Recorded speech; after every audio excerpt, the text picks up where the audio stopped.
नमस्कार दोस्तों, मैं अर्जुन आपका स्वागत करता हूँ स्टे बाय अर्जुन के यूट्यूब चैनल में। तो दोस्तों आज की हमारी क्लास है जैन धर्म के बारे में। जो है दोस्तों आज की हमारी पहली क्लास है। तो दोस्तों वीडियो को अंत तक जरूर देखना ताकि सभी क्वेश्चन जो है आपको आसानी से याद हो जाएं। साथ ही दोस्तों अगर आप हमारे चैनल पर पहली बार आएँ तो हमारे चैनल को भी सब्सक्राइब कर लीजिएगा। साथ ही बेल आइकन को प्रेस कर लीजिएगा ताकि हमारे आने वाले वीडियो का नोटिफिकेशन जो है आप तक पहुँचता रहे। चलिए दोस्तों वीडियो को स्टार्ट करते हैं। तो आज की क्लास में हम जानेंगे दोस्तों जैन धर्म के बारे में जानेंगे और आज की हमारी पहली क्लास हो जाती है। तो यहाँ पे हेडिंग डालेंगे जैन धर्म के बारे में। जैन धर्म। तो दोस्तों जैन धर्म के बारे में जो है आज की हमारी पहली क्लास है।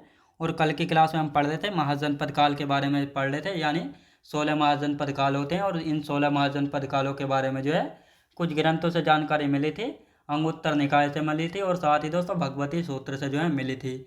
और साथ ही 16 महाजनपदों में से 14 महाजनपद ऐसे थे जिनमें राजतंत्र यानी राजा का बेटा ही जो है अगला राजा बनता था, और 2 महाजनपद ऐसे थे जहाँ पर जो है गणतंत्र था, यानी जहाँ पर राजा को जनता के द्वारा जो है चुना जाता था। और इन 16 महाजनपदों की हमने राजधानियों के बारे में जानी थी, यानी कौन से महाजनपद की कौन सी राजधानी है, तो यहाँ तक जो है हम कर चुके थे। अब दोस्तों यहाँ पे हम 2-4 पॉइंट रह गए महाजनपद काल के बारे में, पहले उनको कंप्लीट कर लेंगे और उसके बाद हम जैन धर्म के बारे में अच्छे से जानेंगे। तो दोस्तों यहाँ पे हम लिख लेते हैं, कल का टॉपिक रह गया था थोड़ा सा, तो पहले इसको हम कंप्लीट करेंगे। तो दोस्तों अब यहाँ पे हम बात कर लेते हैं कल के टॉपिक की। तो मगध साम्राज्य का, यानी जब मगध साम्राज्य मगध जनपद था तो इसका सर्वप्रथम उल्लेख जो है किस वेद से मिलता है? अथर्ववेद से।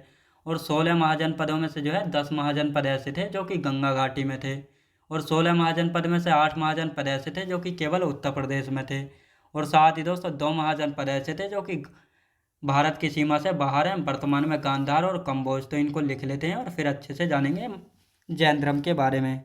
तो यहाँ पे हम बात करेंगे दोस्तों मगध का सर्वप्रथम उल्लेख। मगध का सर्वप्रथम उल्लेख। मगध का सर्वप्रथम उल्लेख किस वेद में, किस वेद में जो है मिलता है? तो ये आपको अच्छे से याद रखना है, अथर्ववेद में। कहाँ पे दोस्तों? अथर्व वेद में जो है मिलता है। और यहाँ पे हम बात करेंगे 16 में से 10 महाजनपद, 10 महाजनपद गंगा घाटी में थे। गंगा घाटी में थे, तो ये आपको याद रखने हैं। 16 में से 8 महाजनपद, 16 में से 8 महाजनपद, 16 में से 8 महाजनपद उत्तर प्रदेश में थे। उत्तर प्रदेश में थे। तो दोस्तों पहले हम इनको लिख लेते हैं 8 महाजनपदों को, और उसके बारे में जो है जानेंगे कौन कौन से थे उत्तर प्रदेश में। तो दोस्तों यहाँ पे हम लिख लेते हैं, पहले बात करेंगे यानी काशी महाजनपद, काशी। दूसरे की यदि बात की जाए चेदी, चेदी महाजनपद। और यदि तीसरे की बात की जाए दोस्तों, तीसरा था कौशल,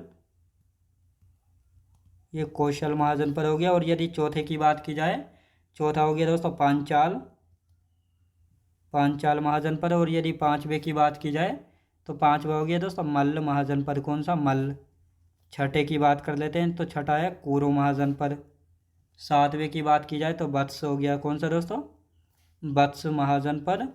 और यदि आठवें की बात की जाए तो दोस्तों कौन सा है? सूरसेन, सूरसेन। याद रखें दोस्तों सूरसेन। यानी ये 8 महाजनपद ऐसे थे जो कि कहाँ पे थे? उत्तर प्रदेश में थे। अब यहाँ पे हम एक मैप लेंगे ताकि ये आपको अच्छे से मैप में भी पता लग जाए कौन सा महाजनपद जो है कहाँ पर था। तो यहाँ पे एक मैप लेंगे, तो दोस्तों ये वाला मैप ले लेते हैं यहाँ पे।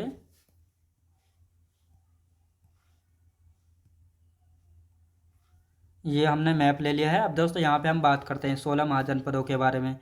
तो दोस्तों 8 महाजनपद, तो यहाँ पे हम बात करते हैं कौन कौन से महाजनपद थे। तो पहले की यदि बात की जाए तो ये रहा काशी। और यदि दूसरे की बात की जाए तो दोस्तों दूसरा चेदी। याद रखें दोस्तों, ये रहा चेदी, ये रहा दोस्तों चेदी।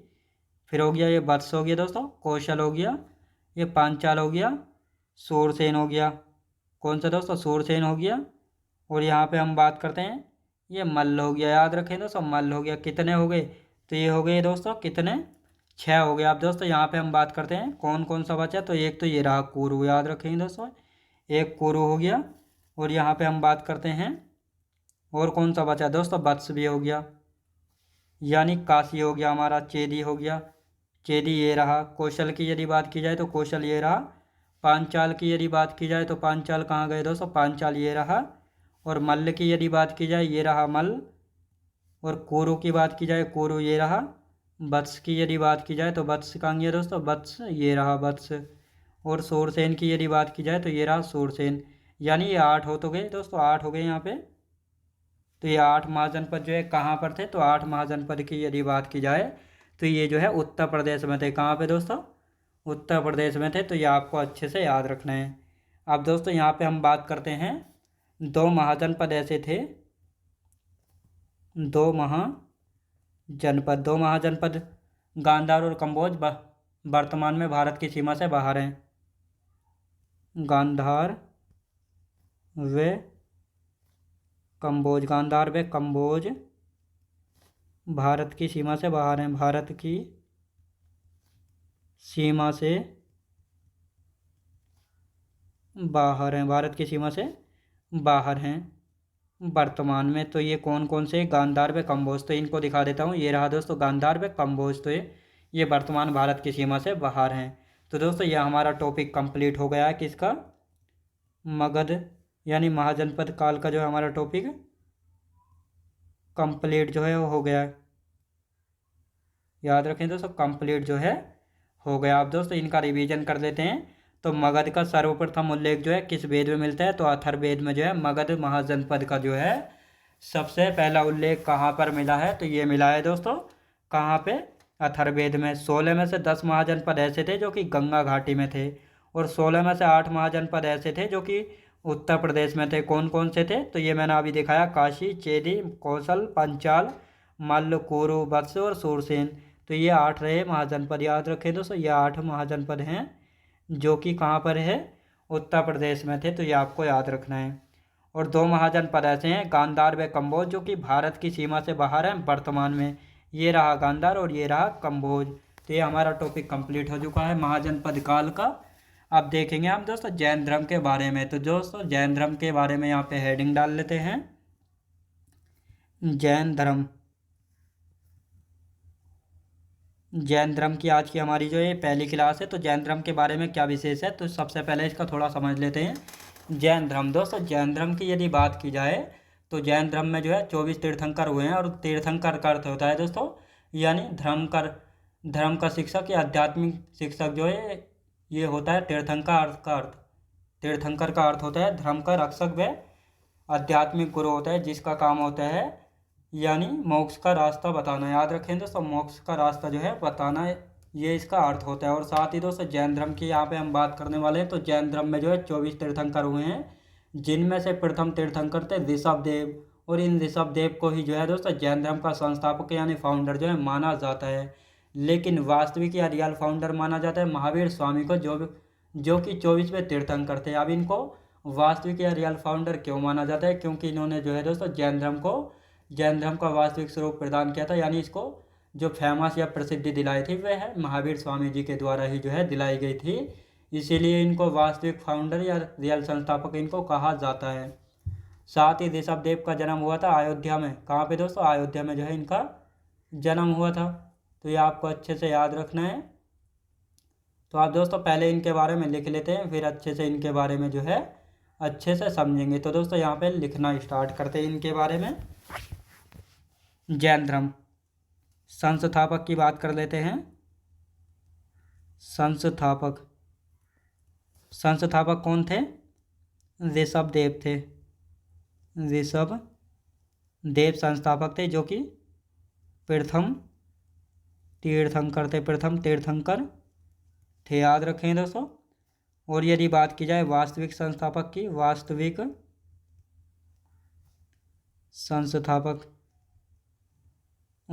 संस्थापक की यदि बात की जाए तो वास्तविक संस्थापक कौन थे दोस्तों, वास्तविक संस्थापक थे महावीर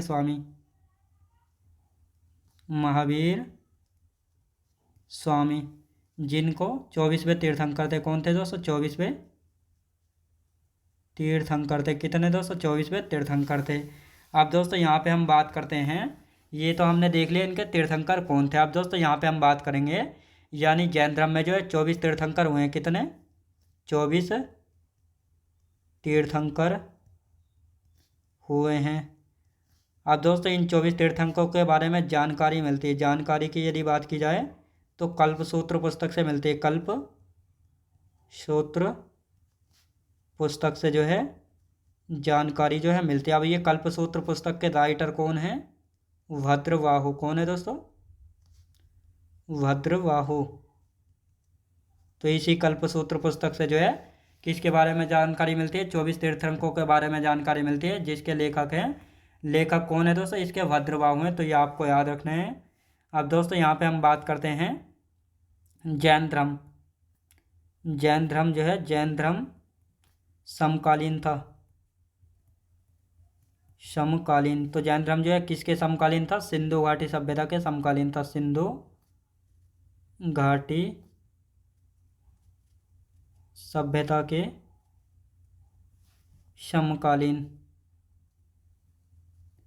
समकालीन था। और साथ ही दोस्तों यहाँ पे हम बात करते हैं जैन धर्म जो है बौद्ध धर्म से पुराना था। जैन धर्म बौद्ध धर्म से पुराना है। याद रखें दोस्तों, पुराना है।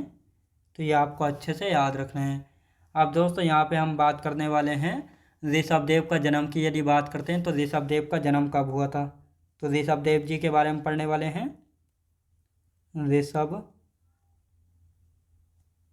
देव का जन्म, यानी ऋषभदेव का जन्म स्थान, यानी इनका जन्म कहाँ पे हुआ था? अयोध्या में। अयोध्या में जो है दोस्तों इनका जन्म हुआ था।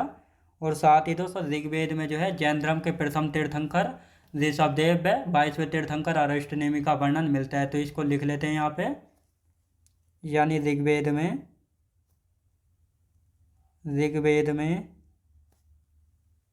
जैन धर्म के प्रथम तीर्थंकर ऋषभदेव व 22वें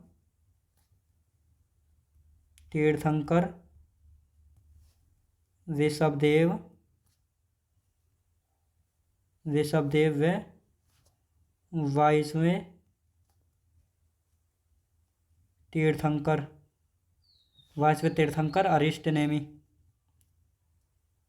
अरिष्टनेमि का वर्णन मिलता है। क्या मिलता है? वर्णन जो है मिलता है। तो ये आपको अच्छे से याद रखना है। अब दोस्तों यहाँ पे हम बात करने वाले हैं ऋषभदेव की शिक्षाएं। ऋषभदेव की शिक्षाएं। ऋषभदेव की शिक्षाओं की यदि बात की जाए तो इन्होंने जो है 2 शिक्षाएं दी थी। कौन कौन सी इन्होंने 2 शिक्षाएं दी थी? तो इनके बारे में देख लेते हैं। तो पहली शिक्षा थी इनकी अहिंसा। अहिंसा के मार्ग पर चलना है, लड़ाई झगड़ा नहीं करना है। और अपरिग्रह याद रखें तो अपरिग्रह यानी धन का संचय न करना, यानी धन इकट्ठा नहीं करना। तो इन्होंने जो है ये 2 शिक्षाएं जो है दी थी। किसने? ऋषभदेव जी ने। अब दोस्तों इनके प्रतीक चिन्ह की यदि बात करते हैं, प्रतीक चिन्ह, इनका प्रतीक चिन्ह क्या था दोस्तों? सांड। याद रखें दोस्तों। और ये सांड जो है ये महात्मा बुद्ध का प्रतीक चिन्ह भी था, क्योंकि जब महात्मा बुद्ध जवानी की अवस्था में थे तो उनका प्रतीक चिन्ह क्या था? सांड था। तो ये आपको अच्छे से याद रखना है। अब दोस्तों यहाँ पे हम बात करते हैं इनके अन्य नाम। यानी किन अन्य नामों से जो है महावीर स्वामी जी को जो है जाना जाता है। तो इनके अन्य नाम भी जो है देख लेते हैं यहाँ पे, कौन कौन से ये अन्य नाम हैं। तो अन्य नाम देख लेते हैं दोस्तों इनके। जैसे दोस्तों केसरिया देव, केसरिया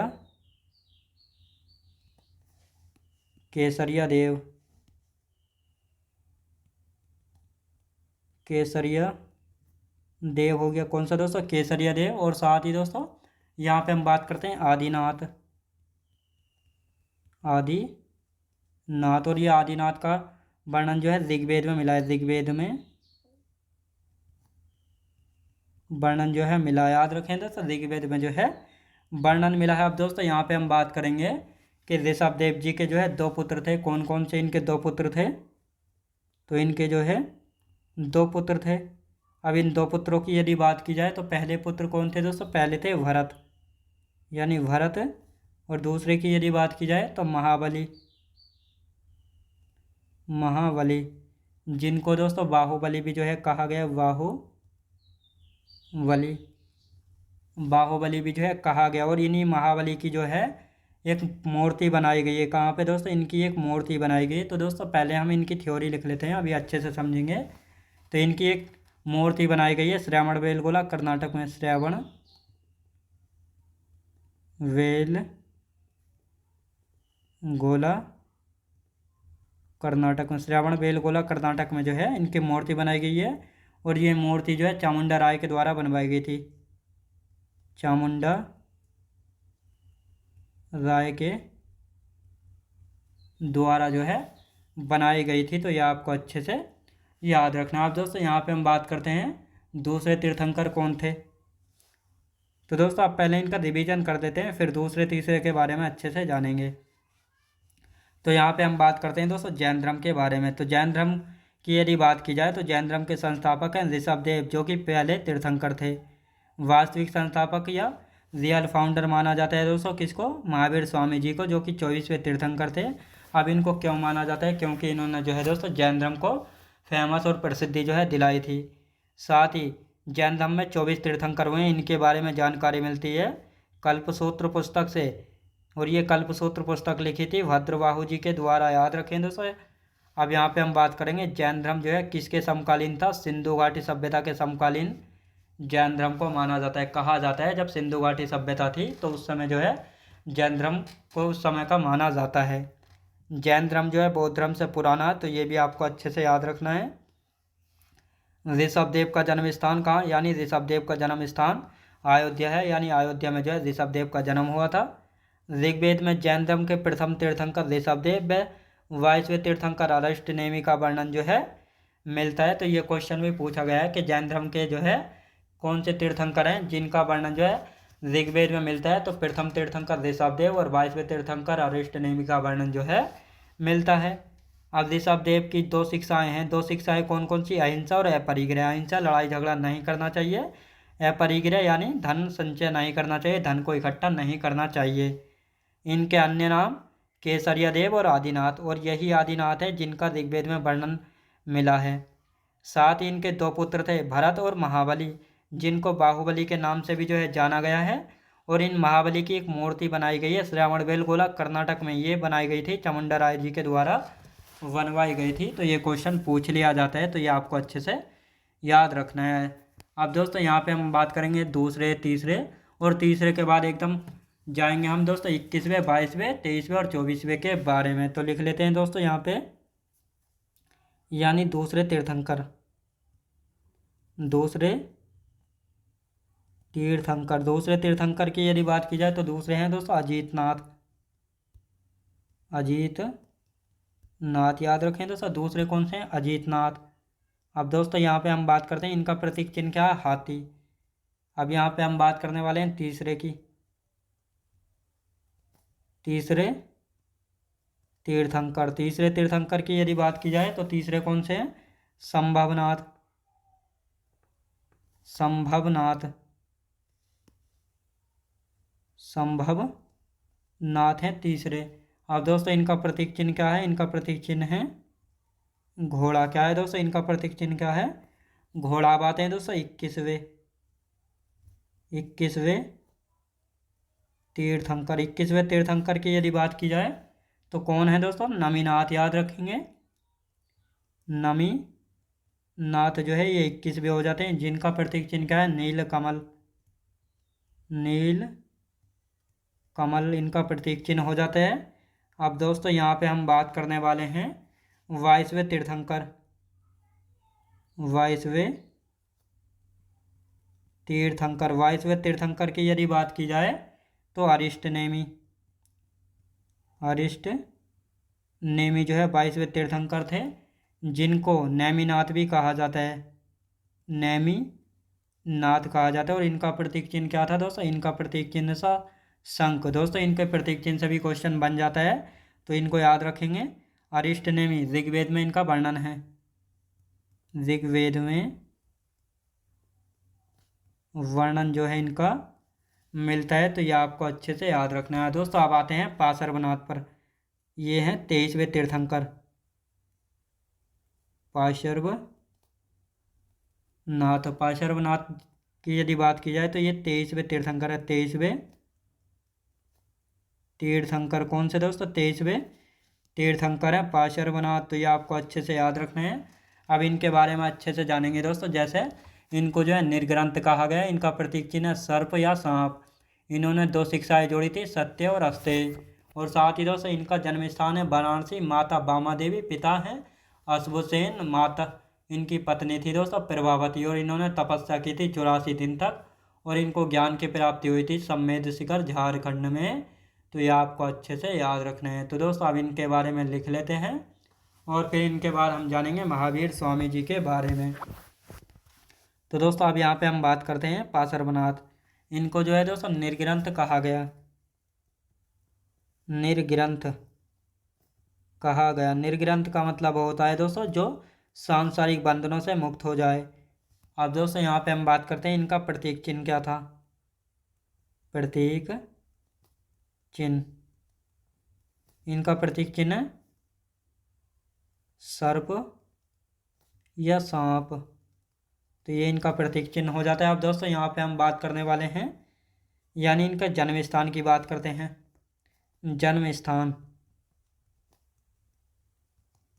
जन्म स्थान की बात की जाए तो इनका जन्म कहाँ पे हुआ था? वाराणसी में। कहाँ पे दोस्तों? वाराणसी में जो है इनका जन्म हुआ था। और यदि इनकी माता की बात की जाए तो बामा देवी, बामा देवी, बामा देवी दोस्तों इनकी माता जी थी। पिता कौन थे इनके? अश्वसेन, अश्वसेन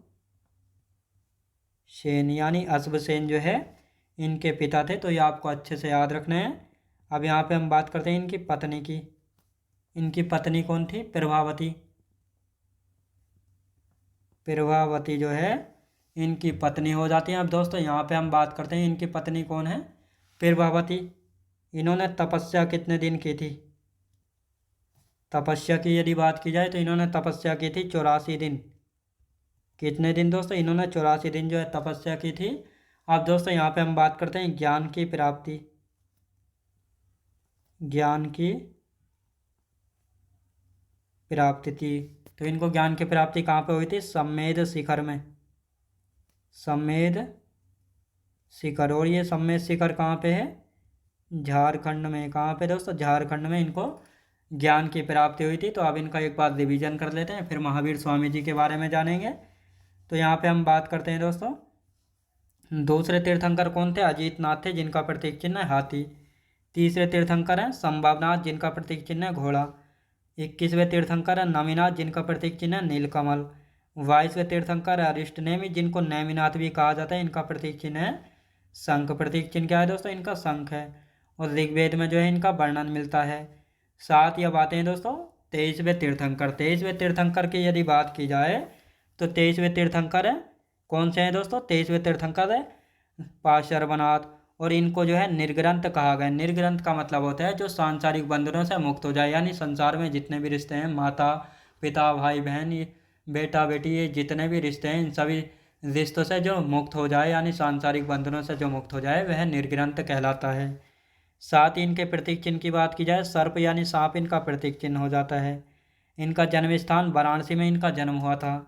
इनकी माता हैं बामा देवी, पिता हैं इनके अश्वसेन, पत्नी है दोस्तों इनकी प्रभावती। इन्होंने तपस्या की थी 84 दिन तक। ज्ञान की प्राप्ति हुई थी सम्मेद शिखर झारखंड में।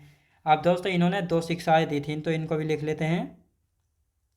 2 शिक्षाएं, यानी इन्होंने जो है कौन कौन सी 2 शिक्षाएं दी थी? तो दोस्तों यहाँ पे हम बात करते हैं सत्य और अस्तेय। सत्य और अस्तेय। अस्तेय मतलब चोरी न करना, चोरी न करना, यानी दो शिक्षाएं जो हैं ऋषभदेव ने जोड़ी थी, दो शिक्षाएं जोड़ी हैं पार्श्वनाथ ने, तो कितने हुई 4। और एक शिक्षा जोड़ेंगे महावीर स्वामी, तो जैन धर्म में जो है कुल 5 शिक्षाएं हैं। तो ये भी आपको पता होना चाहिए कौन सी शिक्षा किसके द्वारा जोड़ी गई है। तो ऋषभदेव ने कौन कौन सी जोड़ी थी दोस्तों, ये आपको पता होना चाहिए, अहिंसा और अपरिग्रह। यानी अहिंसा, लड़ाई झगड़ा नहीं करना चाहिए, अपरिग्रह, धन इकट्ठा ना करना चाहिए, सत्य, हमेशा सच बोलना चाहिए, अस्तेय यानी चोरी न करना चाहिए। तो इनको लिख लेते हैं हाथों हाथ, ये अहिंसा, अहिंसा व अपरिग्रह, अपरिग्रह, ये दोनों ऋषभदेव ने, याद रखें दोस्तों, ऋषभ देव ने जो है जोड़ी थी। तो ये आपको अच्छे से याद रखना है। अब यहाँ पे हम हेडिंग डालेंगे महावीर स्वामी जी के बारे में। तो महावीर स्वामी जी के बारे में क्या खास है, तो इनके बारे में भी देख लेते हैं। महावीर स्वामी, तो दोस्तों पहले हम इनकी थ्योरी लिख लेते हैं, फिर एक साथ अच्छे से इनको समझ लेंगे। तो दोस्तों यहाँ पे हम हेडिंग डालेंगे महावीर स्वामी, महावीर स्वामी। महावीर स्वामी की यदि बात की जाए 24वें तीर्थंकर थे, 24वें तीर्थंकर हुए हैं, यानी 24वें मतलब अंतिम तीर्थंकर थे। इनके बाद कोई भी तीर्थंकर जो है नहीं बना था। तो लिख लेंगे वास्तविक संस्थापक, वास्तविक संस्थापक जो है कहा गया, किनको, महावीर स्वामी को कहा गया। अब इनके जन्म की यदि बात की जाए, यानी पहले प्रतीक चिन्ह लिख लेते हैं, प्रतीक चिन्ह। इनका प्रतीक चिन्ह क्या था, शेर या सिंह, शेर या सिंह जो है दोस्तों इनका प्रतीक चिन्ह था। अब दोस्तों यहाँ पे हम बात करते हैं 5वीं शिक्षा जोड़ी, 5वीं शिक्षा ब्रह्मचर्य, यानी जो जैन धर्म को मानेगा उसको ब्रह्मचर्य का पालन करना चाहिए, ये कहा था। और साथ ही दोस्तों यहाँ पे हम बात करते हैं जन्म की। जन्म कब हुआ था, 540 बीसी में, 540 बीसी में हुआ था कुंडग्राम में, कुंडग्राम वैशाली। कुंडग्राम वैशाली की बात की जाए तो यहाँ पर महावीर स्वामी का जन्म हुआ था। और मृत्यु की बात की जाए तो मृत्यु कब हुई थी, 468 बीसी में, 468 बीसी में इनकी मृत्यु हुई थी पावापुरी में, पावापुरी में दीपावली के दिन, दीपावली के दिन हुई थी। और यदि इनकी बात की जाए पिता कौन थे दोस्तों, इनके यदि पिता की बात की जाए सिद्धार्थ इनके पिता थे, सिद्धार्थ इनके पिता थे, जो कि ज्ञातक या इक्ष्वाकु वंश से संबंध रखते थे, ज्ञातक या इक्ष्वाकु, इक्ष्वाकु वंश से संबंध रखते थे। अब दोस्तों यहाँ पे हम बात करते हैं इनकी माता की। इनकी माता कौन थी, तिरसला, जो कि लिच्छवी चेटक की बहन थी, लिच्छवी चेटक की बहन कौन थी दोस्तों, लिच्छवी चेटक की बहन थी। तो ये आपको अच्छे से याद रखना है। आप दोस्तों यहाँ पे हम बात करेंगे पत्नी, पत्नी की यदि बात की जाए तो इनकी पत्नी कौन थी, यशोदा, यशोदा इनकी पत्नी थी। और यदि बात की जाए पुत्री की, पुत्री कौन थी, अनुजा प्रियदर्शनी, अनुजा प्रियदर्शनी। और दामाद की यदि बात की जाए, दामाद थे जमाली, याद रखें दोस्तों, जमाली, जो कि इनके प्रथम शिष्य बने थे, प्रथम शिष्य जो है बने थे। अब साथ ही दोस्तों पहला उपदेश, पहला उपदेश भी जो है इन्हीं को दिया था ज्ञान प्राप्ति के बाद महावीर स्वामी ने। तो अब इनका रिवीजन कर लेते हैं। तो दोस्तों यहाँ पे हम बात करने वाले हैं महावीर स्वामी जो है 24वें तीर्थंकर थे, यानी अंतिम तीर्थंकर थे। इनको वास्तविक संस्थापक यानी रियल फाउंडर कहा गया, क्योंकि इन्होंने जैन धर्म को वास्तविक स्वरूप प्रदान किया था, यानी इसको फेमस व प्रसिद्धि जो है दिलाई थी। इनका प्रतीक चिन्ह शेर या सिंह। इन्होंने 5वीं शिक्षा जोड़ी थी ब्रह्मचर्य, यानी जो जैन धर्म को अपनाएगा उसको जो है ब्रह्मचर्य का पालन करना चाहिए। यानी कुल मिलाकर जो है जैन धर्म में 5 शिक्षाएँ हो गई हैं, 2 ऋषभदेव ने जोड़ी थी, 2 पार्श्वनाथ ने, 1 महावीर स्वामी ने। जन्म हुआ था 540 बीसी में कुंडग्राम वैशाली में, मृत्यु हुई थी 468 68 में पावापुरी में दीपावली के दिन। पिता थे इनके सिद्धार्थ जो कि ज्ञार्थक या इक्ष्वाकु वंश से संबंध रखते थे। माता थी त्रिशला जो कि लिच्छवी चेटक की बहन थी। पत्नी कौन थी? पत्नी थी यशोदा। पुत्री कौन थी? अनुजा प्रियदर्शिनी इनकी पुत्री थी। और इनके दामाद थे जमाली जो कि इनके प्रथम शिष्य बने थे। और महावीर स्वामी जी को जब ज्ञान की प्राप्ति हुई थी तो इनको अपना पहला उपदेश भी इन्हें ही दिया था अर्थमागधी भाषा में। तो ये आपको अच्छे से याद रखना है। तो दोस्तों आज की हमारी क्लास यहीं तक रहेगी और इससे आगे का हम कल की क्लास में कंटिन्यू करेंगे। तो दोस्तों मैं उम्मीद करता हूँ आपको वीडियो क्वालिटी कंटेंट वगैरह सभी कुछ आपको पसंद आया होगा। पसंद आया तो लाइक शेयर और सब्सक्राइब करना बिल्कुल भी ना भूलें। साथ ही दोस्तों अगर आप हमारे चैनल पर पहली बार आएँ तो हमारे चैनल को भी सब्सक्राइब कर लीजिएगा। साथ ही बेल आइकन को प्रेस कर लीजिएगा ताकि हमारे आने वाली वीडियो का नोटिफिकेशन जो है आप तक पहुंचता रहे। चलिए दोस्तों मिलते हैं नेक्स्ट वीडियोज़ में।